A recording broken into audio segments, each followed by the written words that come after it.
All right, we're live. Hey, this is Michael Buble. Welcome to the live Ustream. This is my first time ever getting to do this, so I've been really excited that I get to kind of answer questions and connect with you guys because I love you, and this is really cool for me. So, I don't know how we begin because this is my first time, so just be gentle with me. All right, Michael. I'm so excited! Sorry, okay, calm down. All right. We had a ton of fans submit some questions. Okay. We have some live questions. We've got some questions that we pre-selected from some of your biggest fans. So let's just get right into it. Okay. So one of your fans, Ronald Hatton, says, Hey, Ronald. Is it true that you and your grandfather are getting your own wine with Behringer? And if so, can you talk about it at all? I can tell you this, that Behringer is going to be the sponsor of the upcoming tours, and I love them. They make amazing wine. I got to go to Napa and took my grandfather and my father and a friend of mine named Ron Toigo, who I own the hockey team with, and we went and we looked at their vineyards and we met a lot of the people that work there. The wonderful woman who actually takes care of all the wines, and she's the caretaker. I'm not sure what you can call it, like the queen sommelier or something. I don't know, but I don't know what's going to happen with the wine. I don't know. Buble just seems like a good name to have wine, you know? Maybe more champagne. I don't know. But thank you for the question. And I think if I do have my own wine, I think you and me should drink a little of it. Maybe watch a hockey game or something. Jennifer from Dover, New Hampshire loves the Let It Snow album. And she wants to know when you're coming out with another Christmas album. Jennifer from New Hampshire. I bet you New Hampshire is really great in Christmas at Christmas. They'll probably get a little snow there. You know what, Jen? I'm actually going to start working on the Christmas record in January. I've wanted this Christmas record for my whole life. The first one I did was the EP, the Let It Snow EP, and I'm proud of it, and it did really well. But I've wanted for a long time to make like the quintessential Christmas record for all of you guys and for myself. Christmas is like my favorite time of the year. I'm really sentimental about it. One day, I hope to have kids and get to share Christmas with them the way that my mom and dad shared it with us. Yeah, you know what? I'm really excited. I actually start recording next week. I've got a couple tunes in mind, and you know what? I think it's going to be a really great Christmas record. The thing is, I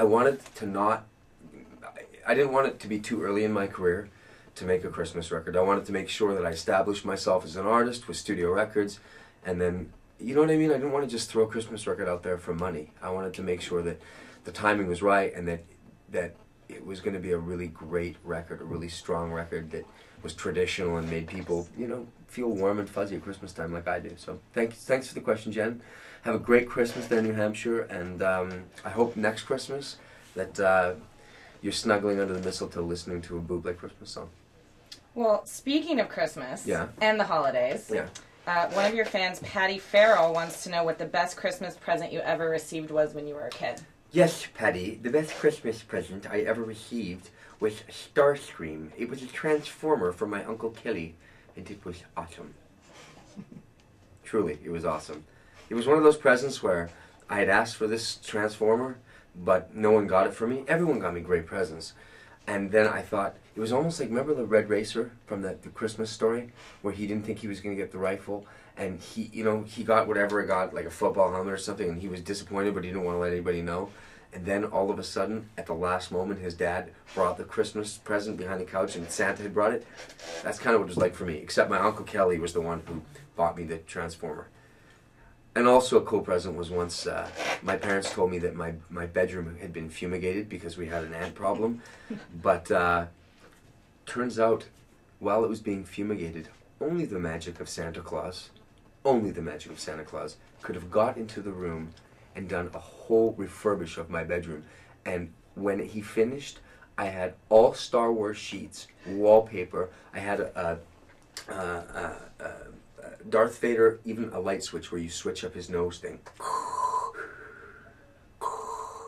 And that was Santa Claus. They did that. So that was an awesome present. Thank you, Santa Claus. And he made it without getting sick or anything. But that's because he's Santa Claus.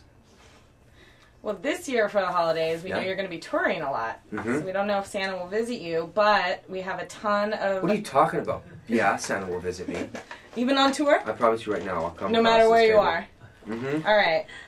That's the magic of Santa Claus. That's true. Think about all the kids now, maybe who maybe mom and dad aren't together right now, and mom's living somewhere different. And Santa Claus knows. He finds everyone. Especially if you're good. If you're good. Only So if be you're good, good. you guys, because you know what? You know he can see you everywhere. And the Hanukkah fairy too. And the Hanukkah fairy too. So, since you're going to be touring over the holidays, we Yeah. have a bunch of questions from the fans just about touring in general and what Okay. it's like to live on the road. I'd love to answer those questions. So, when you're on tour, Eli Mansalis wants to know, do you have any crazy rituals that you do before you get on stage? Hola, Eli, ¿cómo estás? Mi amigo? Yeah, I have rituals, but they're not crazy. One of my best friends is also my guitar player. His name is Dino Medigan. And before the show, he comes to the room and we mess around. We play Beatles songs and stuff just to get warmed up. And it helps him with his picking and stuff like that. And it helps me with my voice. And I play ping pong. Brutal games of death ping pong.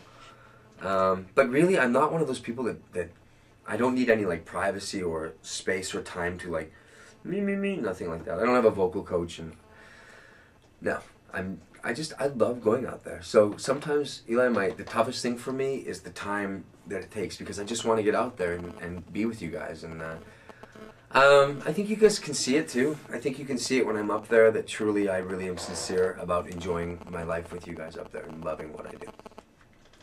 Awesome. Thanks, Eli. Well, Kevin Verde saw you in concert in Fort Lauderdale, Florida, and he's a trumpet player, and he was really impressed by the quality of your musicians, and he really admires your work.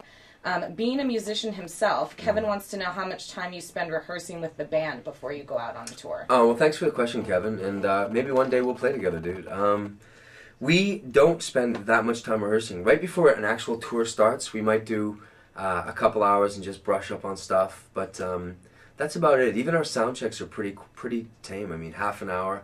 I do have strong musicians, and the truth is, though, and I don't know if this is real or not, but I think some of them are on steroids. Because some of them have big heads and stuff, and they're a little aggressive.